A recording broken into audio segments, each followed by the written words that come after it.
Shalom, selamat sore, selamat malam Bapak Ibu saudara dikasih Tuhan. Hari ini Selasa 23 Mei 2023 dalam acara pesan gembala ya.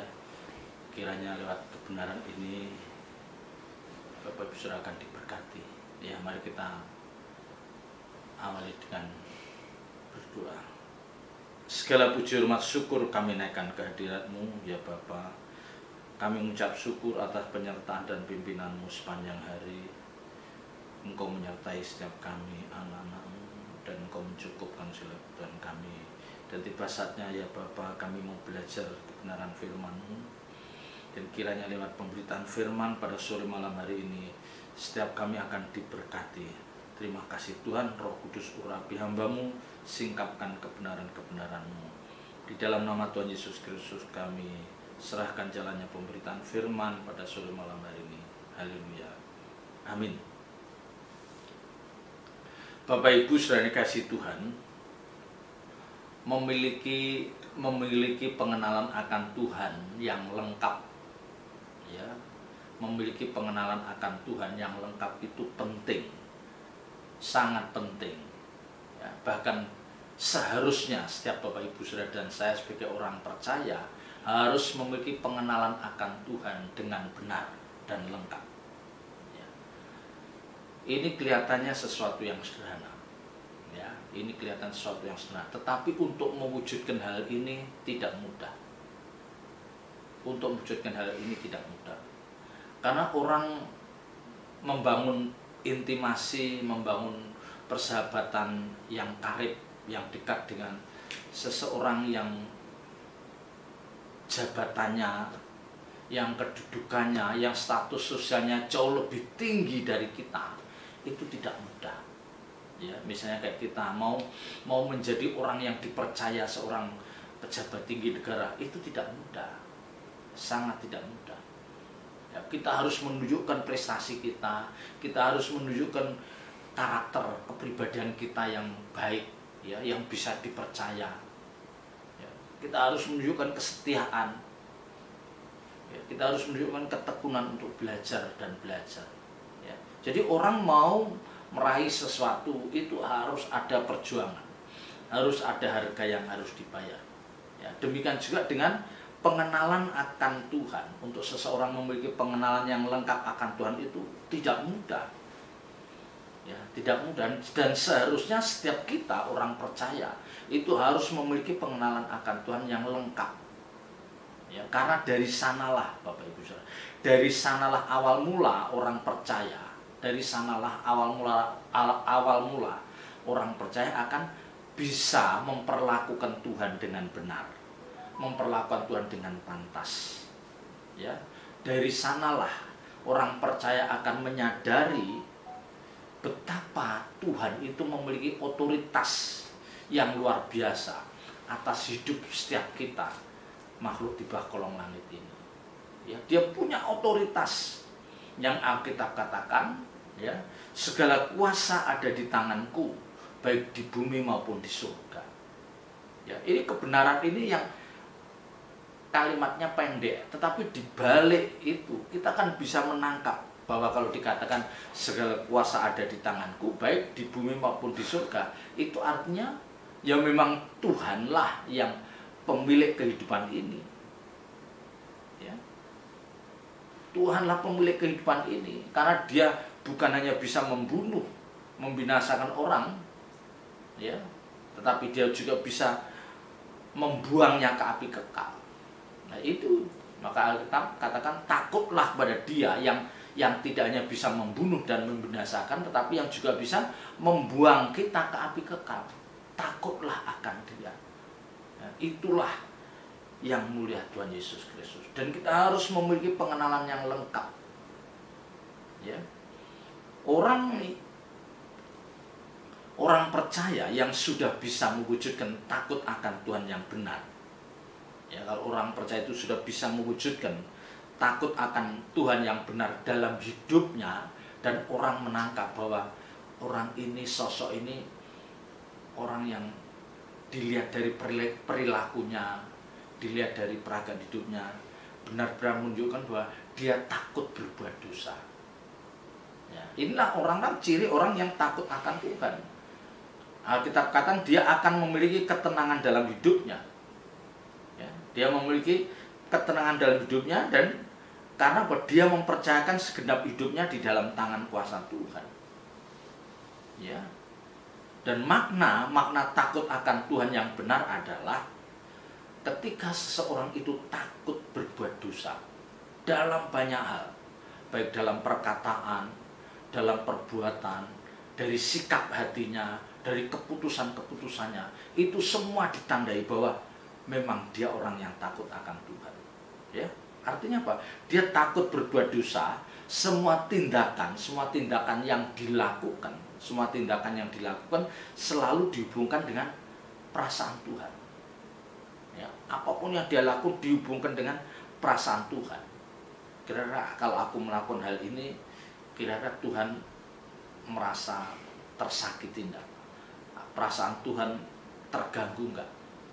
Ya, Tuhan berduka enggak? Ya, jadi semua yang mereka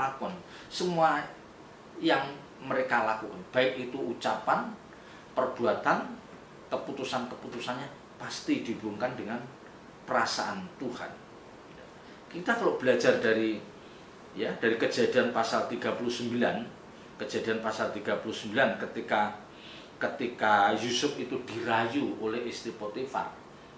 Ya, dirayu, padahal dalam istana, ya, keadaan istana itu pasti tidak ada orang yang tahu. Ya, kalau toh Yusuf mau menuruti keinginan istri Potifar, pasti tidak ada orang yang tahu. Karena pasti istri Potifar sudah mengkondisikan hal seperti itu. Tapi ternyata Yusuf mampu, dia berkuasa untuk menolaknya. Ya, ayat 3, Kejadian 39 ayat 9. Bahkan di rumah itu ia tidak lebih besar.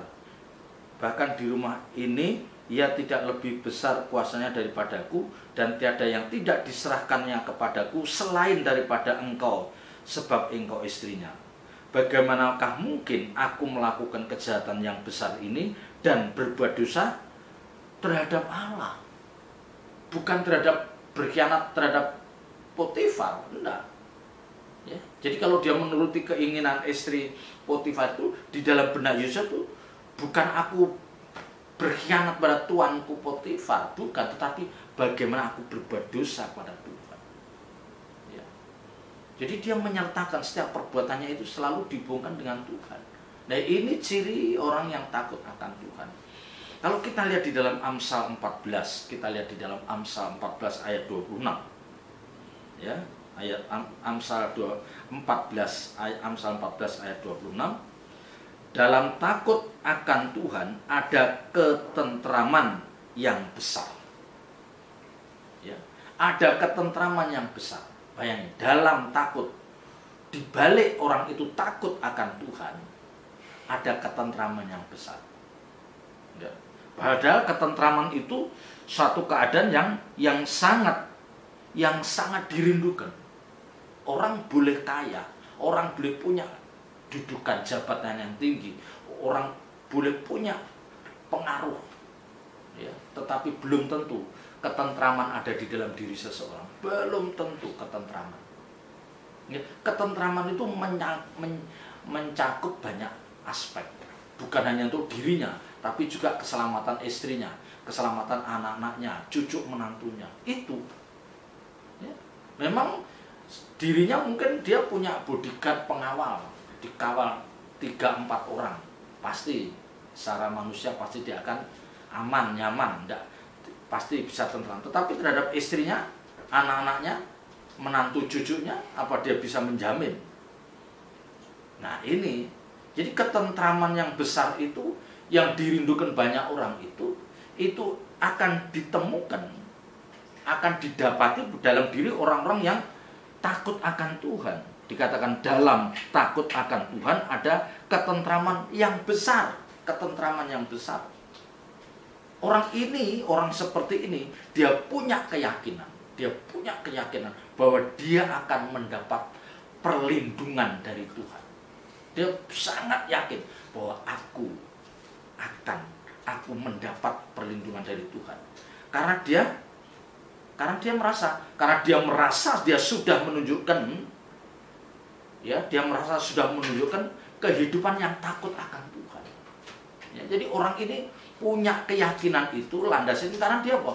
Dia sudah membayar harga dengan membangun kehidupan yang takut akan Tuhan. Dia takut melukai hati Tuhan, takut membuat Tuhan berduka, sehingga dia yakin bahwa kalau aku memperlakukan Tuhan dengan benar, kalau aku menghormati Tuhan, maka saya sangat yakin Tuhan akan melindungi aku. Tuhan akan menyertai aku. Nah, orang ini sangat yakin bahwa apa? Dikatakan ada ketentraman yang besar.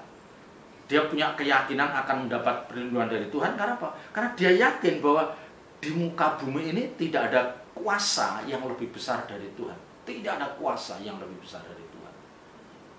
Ya. Mungkin mereka bukan orang hebat, bukan orang yang berpengaruh, punya jabatan tinggi. Tapi kalau dia takut akan Tuhan dan Tuhan bisa merasakan hidup dari orang ini, Tuhan akan mengatakan, engkau biji mataku, kemanapun kau melangkah, aku akan menyertai. Ya, dia akan mendapat ketentraman. Ya, dia akan mendapat ketentraman. Dia sangat yakin bahwa aku menyerahkan hidupku sepenuhnya dalam Tuhan. Dan Tuhan tahu aku sudah memperagakan hidup yang takut akan Tuhan. Ya, yang tadi saya katakan ditandai dengan takutnya dia melukai hati Tuhan. Semua perbuatannya, tindakannya dibungkam dengan perasaan Tuhan. Nah, sebaliknya ada orang-orang yang mereka tidak merasa sudah memperlakukan Tuhan dengan benar. Dia tidak berani punya keyakinan seperti orang ini. Dia tidak berani. Tidak punya landasan. Karena dia merasa bahwa aku belum memperlakukan Tuhan dengan benar. Aku masih mengandalkan kekuatan orang lain. Aku masih bisa mengandalkan sahabat-sahabatku. Aku masih mengandalkan kolegaku. Aku masih mengandalkan relasiku. Ini bukan orang yang takut akan Tuhan. Ya. Jadi dia tidak yakin. Ya, tidak yakin dia akan dilindungi Tuhan segenap hidupnya. Karena tidak punya landasan. Ya. Bahkan kalimat di bawahnya dikatakan, ya, dalam takut akan Tuhan ada ketentraman yang besar. Bahkan, coba perhatikan, bahkan ada perlindungan bagi anak-anaknya. Ya, bagi anak-anaknya. Bagi anak-anaknya itu anak-anak Tuhan. Ya, bukan anak-anak orang itu, tetapi anak-anak Tuhan.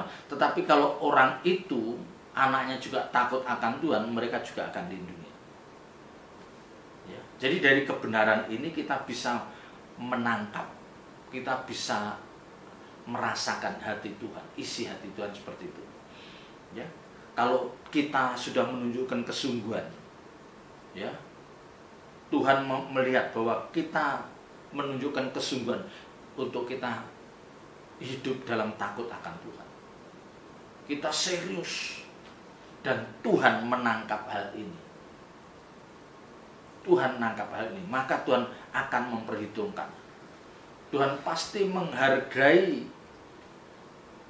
mengapresiasi kesungguhan dari orang-orang percaya yang berjuang untuk hidup benar di hadapannya. Ya, dan itu ditunjukkan dengan apa? Cara dia memperlakukan Tuhan dengan benar. Ya, ini yang harus kita pahami, Bapak Ibu Saudara. Ya, ingat, ketentraman yang didambakan banyak orang itu,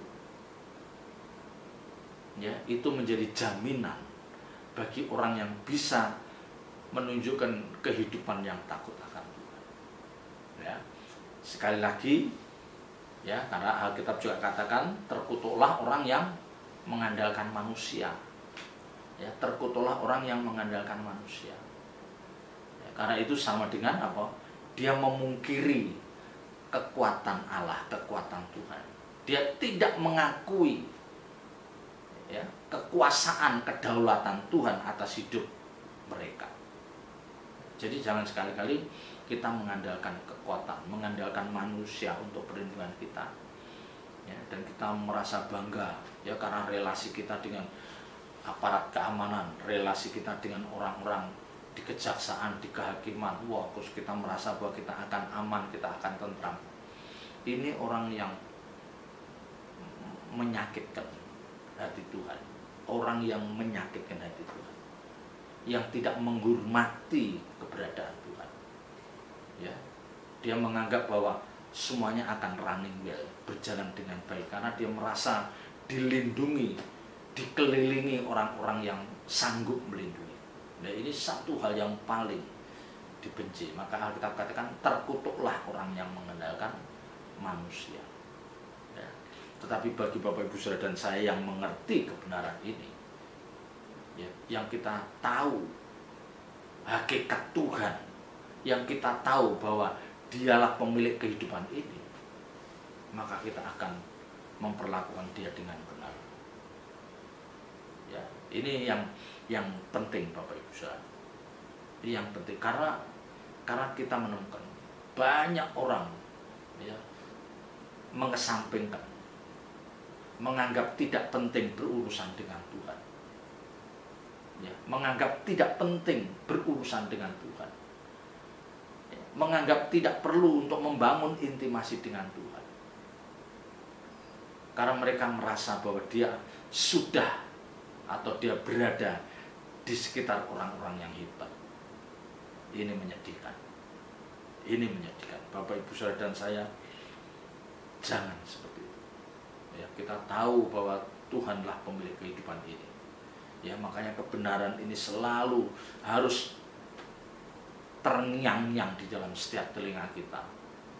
Segala kuasa ada di tanganku, baik di bumi maupun di surga. Ya, ayat 27. Takut akan Tuhan adalah sumber kehidupan. Ya.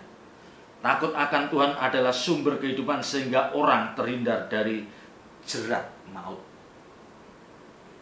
Takut akan Tuhan, kenapa dikatakan sumber kehidupan? Ya. Kebenaran ini tidak mengatakan bahwa ketika orang percaya bisa memperagakan hidup yang nuansanya, ya, yang muatannya adalah hidup yang takut akan Tuhan, maka Tuhan akan mengajar banyak hal dalam diri orang percaya itu. Ya, pasti Tuhan melihat orang ini takut akan. Dia menghormati aku. Dia takut berbuat dosa. Ya. Tuhan merasa, wah, orang ini luar biasa. Ya, sementara banyak orang begitu mudah berbuat dosa, begitu mudah melukai orang lain, begitu mudah dia merancang kejahatan, begitu mudah dia meninggalkan ibadah. Tetapi orang ini dengan ketekunan dia membangun kehidupan yang takut akan Tuhan. Ingat ya, kehidupan orang percaya yang takut akan Tuhan tidak bisa dibangun dalam sehari, 2 hari, sebulan, 2 bulan, tidak bisa. Setahun, 2 tahun pun tidak bisa. Ya, karena kehidupan orang percaya yang takut akan Tuhan itu di dalam diri orang itu. Ya, rasa takut akan Tuhan itu menyatu di dalam jiwanya. Udah menyatu bahwa ketika dia akan berbuat salah, seperti ada alarm. Waduh, melukai hati Tuhan. Ya, seperti ada alarm di dalam nuraninya bahwa itu kamu melukai Tuhan. Jadi kehidupan seperti ini tidak mungkin bisa dibangun dalam waktu sehari 2 hari, tidak mungkin. Ya. Dan orang percaya yang berhasil, yang bisa memperagakan hidup yang takut akan Tuhan, yang seperti saya katakan, Tuhan pasti akan mengajar orang-orang seperti ini dalam banyak hal. Dalam banyak hal Tuhan akan berikan. Yang pasti dia akan diberikan hikmat, makrifat yang dari surga. Itu pasti. Ya, dan inilah yang dikatakan berkat yang tidak ternilai. Inilah berkat yang tidak ternilai. Hikmat yang dari Tuhan, hikmat surgawi yang dari Allah Bapa itu tidak ternilai. Ya. Kalau orang percaya sudah mendapatkan hikmat yang dari Allah, dia akan tahu, dia akan memahami bagaimana dia harus bersikap, bagaimana dia harus bertindak, bagaimana dia harus mengambil keputusan dari setiap peristiwa hidup yang dia alami. Dia udah tahu bagaimana apa yang harus dia lakukan, dia sangat tahu. Apa yang harus dia ucapkan, apa yang harus dia putuskan, dia sudah tahu. Karena Tuhan pasti memberikan hikmat surgawi bagi orang-orang seperti ini. Ya. Maka ketika Salomo ditanya, Tuhan, kamu minta apa? Dia katakan, berikan aku hikmat. Akhirnya Tuhan memberikan hikmat, bukan hanya hikmat, tapi kekayaan dan kejayaan.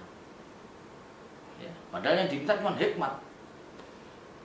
Tetapi ternyata ketika orang itu memiliki hikmat, maka segalanya akan mengikuti. Jadi dia tahu bagaimana dia memperlakukan orang itu dengan benar. Dia tahu bagaimana dia memperlakukan orang lain dengan pantas, dengan bijaksana. Baik terhadap mereka yang berbuat baik terhadap dia.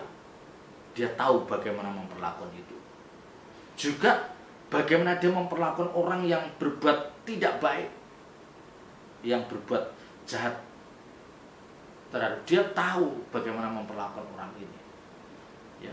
Bahkan ketika dia harus berhadapan dengan orang-orang yang licik, orang-orang yang sangat licik, orang-orang yang penuh dengan tipu muslihat, Tuhan pasti memberikan hikmat pada orang-orang ini supaya dia tidak terjerat. Ya, dia tidak terjerat. Maka dikatakan sehingga orang terhindar dari jerat maut. Jerat maut. Orang-orang seperti ini tidak akan bisa masuk dalam perangkap iblis, tidak bisa masuk dalam perangkap kuasa kegelapan, karena hidupnya pasti dipimpin oleh Roh Kudus dan Tuhan pasti melindunginya. Ya, tadi ayat 26 katakan ketentraman dalam hidupnya itu menjadi jaminan. Jaminan. Ya. Ini Bapak Ibu Saudara yang saya merenungkan betapa luar biasanya. Tuhan sangat menghormati, Tuhan sangat memperhitungkan jerih perjuangan orang percaya yang membangun hidup dalam takut akan Tuhan. Karena semuanya berawal dari sini. Ketika orang itu ada rasa takut akan Tuhan dan itu menyatu dalam jiwanya, dia tidak mungkin bisa terperangkap oleh kuasa kegelapan. Dia tidak mungkin terperangkap oleh iblis. Dia tahu apa yang harus dia lakukan. Dia tahu apa yang harus dia katakan, dia tahu. Ya. Coba kita membayangkan kalau kita bisa mewujudkan kehidupan seperti itu, benar-benar tentram. Ya, karena kita sangat yakin bahwa Tuhanlah kekuatanku, Tuhanlah perlindunganku. Dialah gunung batuku. Ya. Kalau orang takut akan Tuhan, dia dengan mudah, dengan ringan mengucapkan kata-kata itu. Ya, karena dia merasa bahwa aku sudah melakukan apa yang Tuhan inginkan.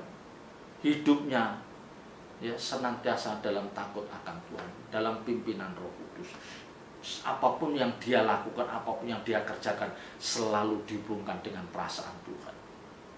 Makanya Tuhan menghormati, Tuhan mengapresiasi, Tuhan menghargai orang-orang seperti ini. Dan orang-orang seperti ini apa? Tidak akan, ya, dia orang sehingga orang terhindar dari jerat maut. Dia tidak mungkin tertarik oleh kuasa kegelapan. Jadilah orang-orang yang takut akan Tuhan. Perjuangkan mulai dari sekarang ini, ya. Untuk mewujudkan diri takut akan Tuhan tidak mungkin dalam waktu sebulan 2 bulan, tidak mungkin. Ya, bertahun-tahun, dan itu pun harus ada kesungguhan. Ya, harus ada kesungguhan, harus ada niat. Dan Tuhan menangkap spirit yang ada di dalam diri kita. Itu yang penting. Tuhan bisa menangkap spirit yang ada dalam diri kita. Anakku, ini umatku ini. Aku menangkap dia berjuang terus untuk memperagakan hidup yang takut akan Tuhan. Ya. Tidak mudah Bapak Ibu Saudara. Karena yang sering kita lihat adalah apa? orang menghabiskan waktunya untuk menuruti keinginan dagingnya. Ini yang sering kita jumpai, yang sering kita lihat, orang menghabiskan waktunya untuk membangun karir, yang akhirnya itu untuk memuaskan keinginan dagingnya, memuaskan ambisinya, ya, supaya dilihat lebih hebat dari orang lain. Tapi bagi kita bukan itu sasaran ibadah kita, tujuan utama hidup kita bukan itu. Kita bisa mewujudkan kehidupan yang takut akan Tuhan, kita memperlakukan Tuhan dengan benar, ya, kita menganggap bahwa tidak ada kuasa lain yang lebih besar dari Tuhan. Ya, selamat berjuang. Tuhan Yesus memberkati. Mari kita berdoa. Segala puji, hormat, syukur kami akan kehadirat-Mu ya Bapa. Meteraikan firman dalam setiap hati kami, dan kiranya Roh Kudus terus memberikan kami kekuatan untuk kami melakukan kebenaran ini. Dalam nama Tuhan Yesus Kristus kami berdoa. Haleluya. Amin.